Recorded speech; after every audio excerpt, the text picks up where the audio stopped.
Lisa Broyles here with Way to Health MD, and I wanted to celebrate Earth Day. I'm out here in the Okefenokee Swamp with my family and family friends, and I want to tell you what the name Okefenokee means. So the native language for Okefenokee meant land of trembling earth, and that was because there was huge, and still is, huge methane pockets that build up under the peat under the water.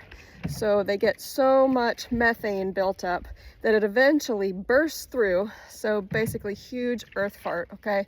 And when that happens, a big peat pocket is released and you get this floating piece of peat.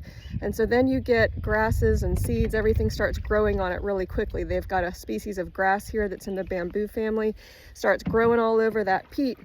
And then you have a floating island. And all these floating islands start interconnecting, and when you walk on them, they move and they tremble, thus the land of trembling earth.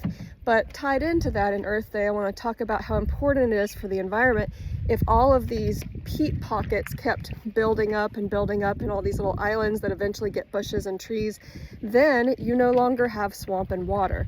So that's why every 5 to 7 years they get a drought, and then they get a fire because that peat is highly flammable.